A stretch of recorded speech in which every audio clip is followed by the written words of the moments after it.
Okay, guys, today I'm going to lecture on emotions. I really like talking about emotions because I struggle with my emotions so much. I'm an empath or a sensitive, if you know what I'm talking about.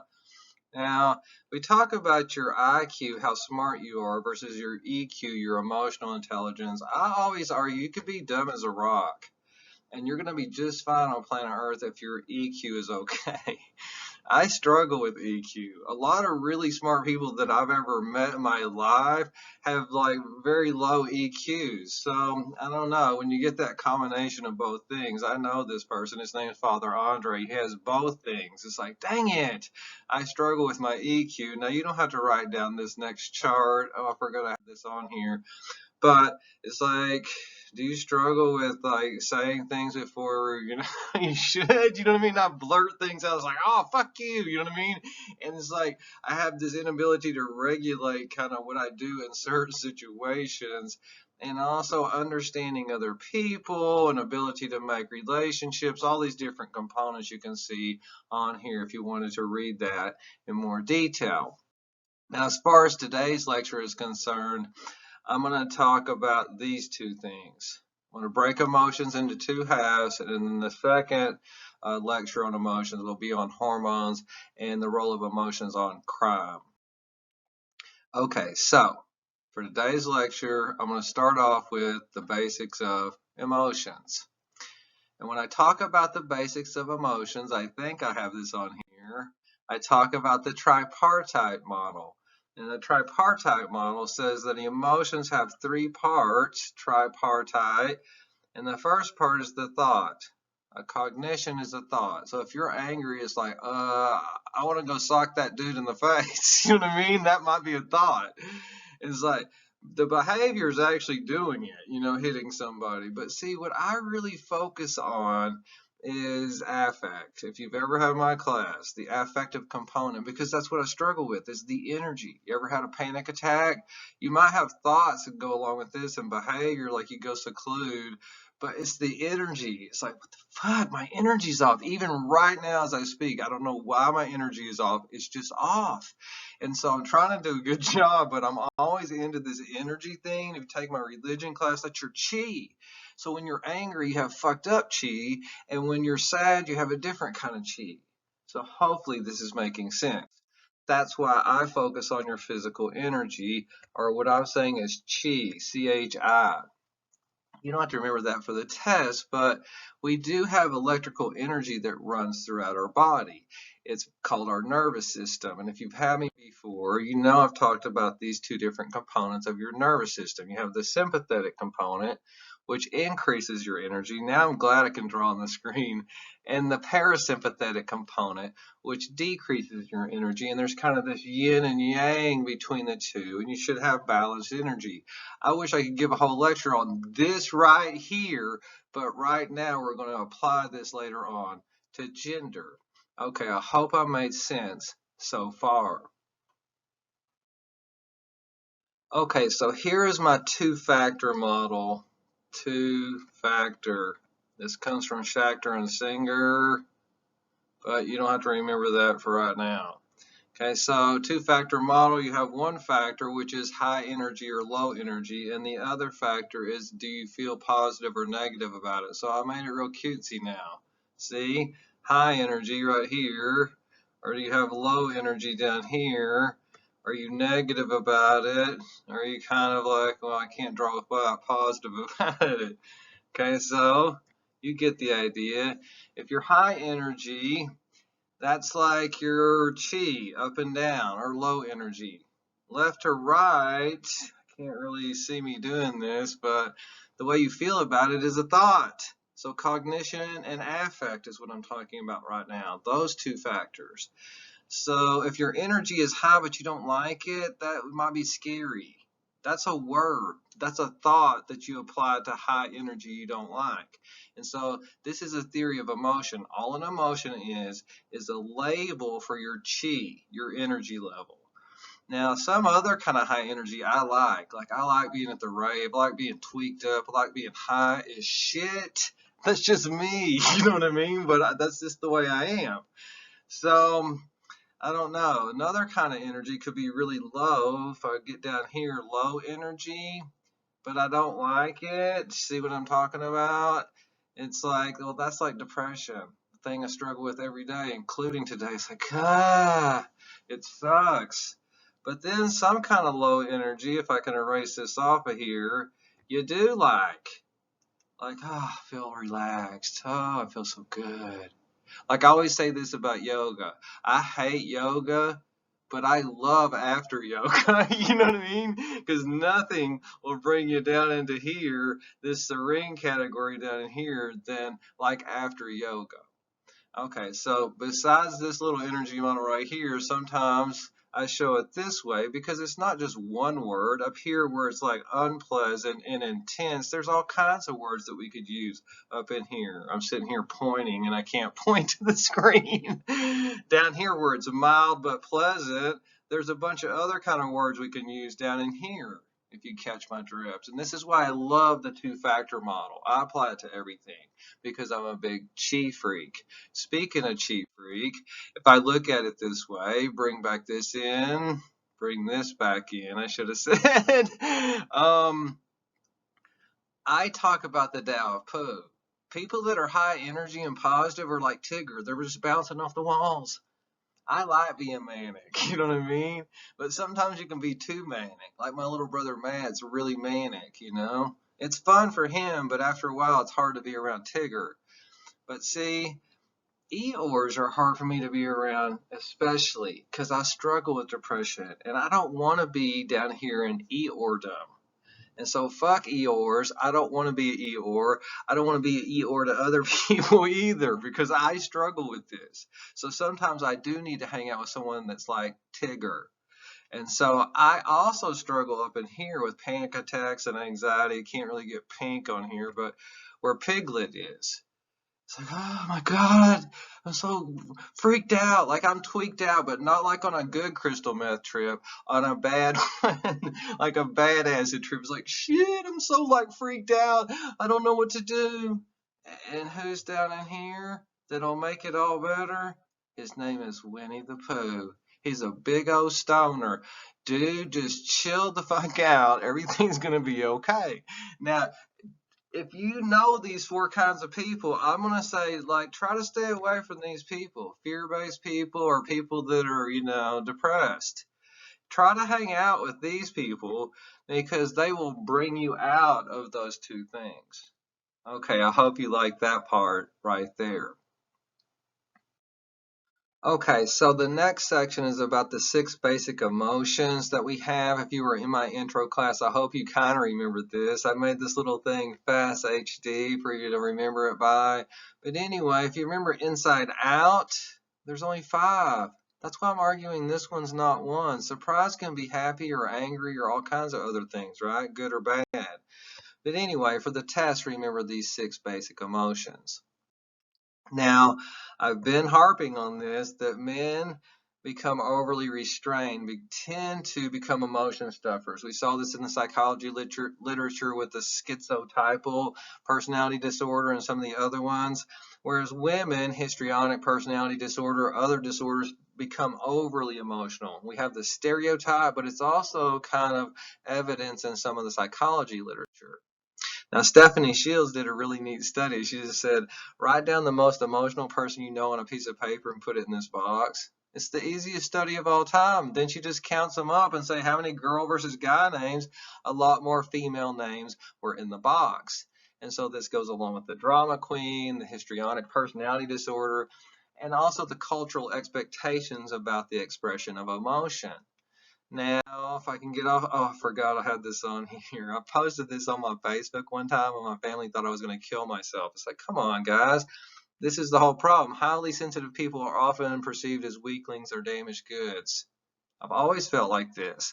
But there's no shame in expressing your authentic feelings. That's why I cry all the time. I'm a hot mess. That's who I am, an emotional wreck. But I'm also a sensitive and an empath. Makes me a great teacher. So never be ashamed to let your tears shine a light in this world. Okay, so enough about that. Okay, Ackman in 1984 said that we have different display rules for the expression of emotion.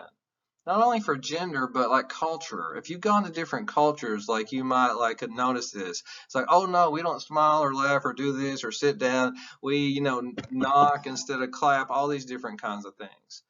But when it comes to men and women, the display rules are pretty obvious that men shut down. They have a few emotions they can play with, whereas women have all the keys on the piano. They have the full range.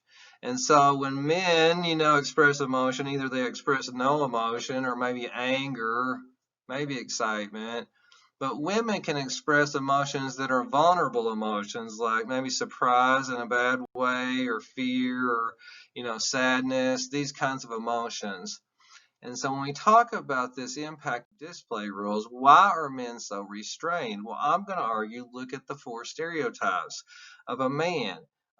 Sturdy oak. Don't freak out, whenever things going to hell in a handbasket. No sissy stuff. Don't cry. Don't act like a girl, whatever else. I don't want to get into like a girl right now. And so even give them hell. If you are going to act out, get real angry and out of control. Okay, so this leads to one of the things I love to talk about, which is emotional constipation, that men tend to be constipated emotionally because they haven't expressed that shit in so long. Whereas women have expressed that shit and they don't have emotional constipation. I know it's a crazy term, but I love this term, and one of my favorite movies is based on this. It's called Gran Torino. This is maybe my favorite movie of all time. It's like, get off my fucking lawn. What's in the box down in the basement? He won't talk about it. He won't talk about it with the kid, the girl, the priest. It's because he's put all that stuff symbolically into a box that he did in the fucking war, and he doesn't want to know about it anymore. He wants to hide it. But just like Freud's iceberg, I think I've talked about Freud in here, it's like you can't hide that shit, Shutter Island. And that's why, unfortunately, 22 vets a day commit suicide every single day in the United States. It sucks. And a lot of it has to do with this box. Has to do with becoming an emotional stuffer, not somebody that expresses their emotion because you might become vulnerable in that particular state. Okay, I hope that section made sense as well. Okay, this is the last little bit on the basics of emotion. If I seem like I'm all over the place, there's so much on emotion, so I'm trying to pack a lot into the basics. So the other part of emotions are nonverbal behavior. We have to read, pick up on people's emotions without them saying a word. Know that they're angry, sad, whatever else. It's not the nail, right? And so from an evolutionary perspective, we should be good at 2 things. Read, can I read your emotion? Can I broadcast my own? Actors are really expressive. People on the stage, they can express their emotion. People that have to sign, they have to express their emotion too. But I'll talk more a little bit about reading probably. Now, from an evolutionary perspective, this promotes 2 things, and I've talked about evolution in here. Individual fitness, looking out for me. If I can read other people's emotion, like you're angry, I know to get away, yeah, right? Promotes my fitness, my health or survival. But also inclusive fitness, if you can read and broadcast. What does that mean? If you're a mother and you can't broadcast to your infant, or you can't read your infant's emotion, there is no verbal behavior. Same thing with pets, like the horse whisperer, people that work with animals, the dog whisperer. These people, they can read horses or dogs or other things and pick up on subtle things that we would miss out on. Okay, so when it comes to reading and broadcasting, there's a stereotype. I already showed you it's not the nail, that women can read the emotions of others better than men. And there is some credence to that stereotype. There's also several findings that women smile more than men, that men frown more than women, vice versa, whatever. Okay, and so this is what I'm going to argue. I'm going to go back to evolution. Sarah Snodgrass in 1992 says it's not women, it's people that are subordinate, betas. Alphas don't have to smile. It's betas. People in dominant positions smile less. So if you're a lion, it's like, fuck you, I'll just growl all the time. I'm real big, I'll eat your ass. But am I over here like a gazelle, or I don't know what I have over here? It's like, maybe I have to smile to like what I call curtsy to the king. Okay, So when I talk about, being this is why I think I am an empath because I'm a beta, and it's like I didn't grow up as an alpha, and so I had to ingratiate and become sensitive and read the emotions because they become dangerous in my household. Like growing up with an alcoholic, you're going, dude, is dad angry or happy right now? It's like it's going to make a big difference whether you approach or avoid. You better pick up on that shit. And so since I got good at it in that kind of weird dysfunctional environment, I started to become good at it in a lot of other ways. So, empath, a person who has a preternatural ability to apprehend the emotional state of another. It's like, I don't know if you're like this, but I just feel like this. Okay, so enough about this. I'm going to move on to the next section, which is all about mothers. Okay, this section is on maternal instinct. It's the second section for this lecture today, and then we'll be done. I like talking about this, the mother-child bond. If you've had me before, you know I love talking about it. So basically, the idea is that your first relationship is with your mother, and this sets a model or a template for your subsequent relationships. So if this one right over here is good, the mother-child bond, then your patterns in adulthood will be healthy patterns, not always perfect, but you would have a healthy pattern of bonding in your adult relationships. Now, Conrad Loren talked about imprinting. If I was in class, you don't have to remember this for the test. And it's like this geese would follow him because the mother died, and so they would imprint on him. So you don't have to imprint on your mother, but most of the time your mama's right there. So if it's not the mother-child bond, we could get into that, whatever. I don't know if you remember Ice Age where they bonded on, the sloth, right? Sid. He's not a dinosaur, but as soon as they came out of the egg, they saw him. Most of the time, when you come out, there's your mother, and so that's why there's so much emphasis on the mother-child bond. Now, Sigmund Freud had this theory. I like it. It's called cupboard theory. And basically, he says in the pantry or the cupboard is your mother. And your mother provides food, milk. And so if your mother's always feeding you, you'll feel healthy and nourished, and so psychologically you'll feel safe. It's like, well, fuck that shit. I say what's in the cupboard is lovey-dovey because I had plenty of food and shelter and money and this, that, and the other. I didn't have enough of this stuff right here. And so just like you might become malnourished with respect to food, I'm going to argue you can get malnourished with respect to love. Now, later on in relationships, I call this part of the lecture, "Oh girl, he too thirsty." And I'm talking about me right here. I didn't get enough milk or love growing up, and so I became thirsty. And so in my relationships, I'm too thirsty trying to make up for the cupboard. Okay, I hope you like that little section. Okay, so Harry Harlow, back in the 1950s and 60s, would take these monkeys away from their mothers, disrupt that mother-child bond, and raise them with these fake or these surrogate mothers. You can see it on here. It's like just covered in, let me get my eraser, covered in cloth. And sometimes you can see it would have a little bottle on here. So see, here's Freud's cupboard. I give you food. And here's Tim's cupboard. I give you lovey-dovey. And you can kind of tell they will go onto the food cupboard, but they really like the cupboard that I like because I'm with the lovey-dovey cupboard. And so I think he calls this lovey-doveyness contact comfort, that you like the softness of your mother. There's something about the softness between a mother and child. Okay, and so when you gave a monkey a choice between food or comfort in those two scenarios, they would pick comfort and go hungry sometimes. To me, for animals to pick comfort over food is kind of crazy. They seems like it's the other way around.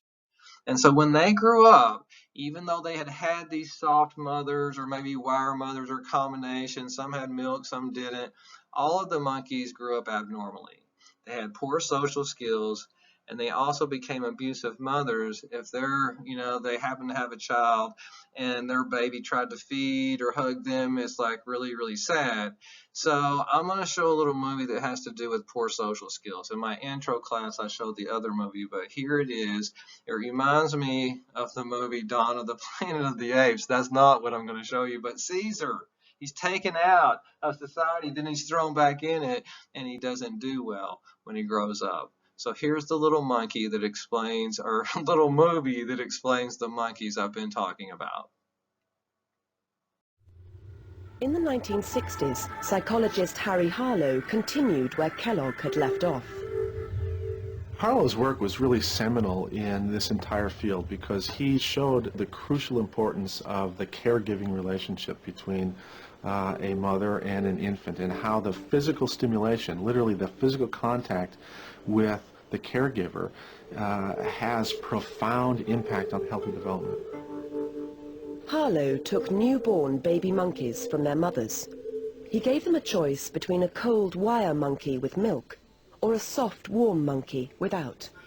They chose comfort above food every time. Socially, the effects of this experiment were devastating. Raised in isolation, without any love or encouragement, the young monkeys were scared and confused. Here was proof that early isolation damaged them for life. But these were monkeys. Would the same be true for a human child?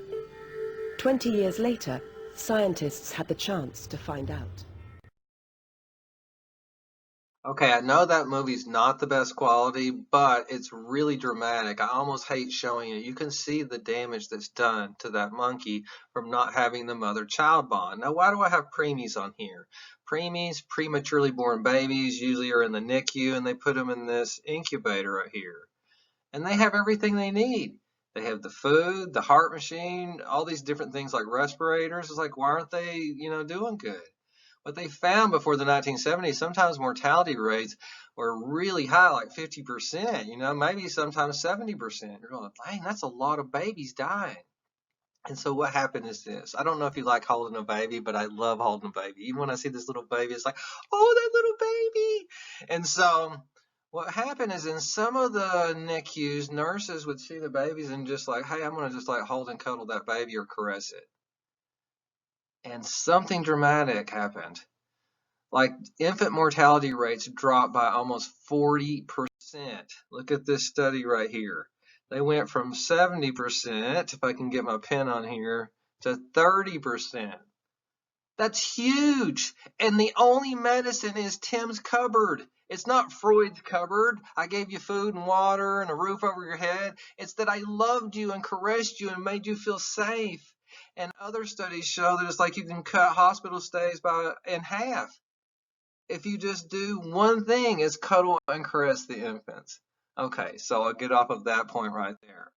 Okay, the last section is caring for children. They look at two things. How alert or responsive are you to children, and how much do you like caring for children?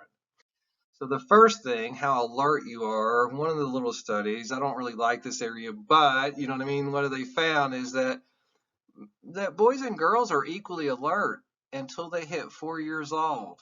And then all of a sudden, boys aren't alert or responsive to little babies anymore. They don't go, oh, there's a baby, or let me get something for the baby. Little girls still do that. And I'm going to argue that's a cultural thing. We're teaching little boys that. And what they argue is the same thing, because they see that little boys will still take care of things, but there are things called pets or other things, not babies. Okay, so the last one is pleasure. Women derive greater pleasure than men in caring for children. I don't know if they have to do all the child care, maybe not, but whatever. The reason is because they're with the babies more. If the guys are never with the baby, how can they say that they derive greater pleasure? And so if you get guys around babies involved with baby care, then they say that they have similar feelings of pleasure. Okay, so that's everything for today. I'll see you next time.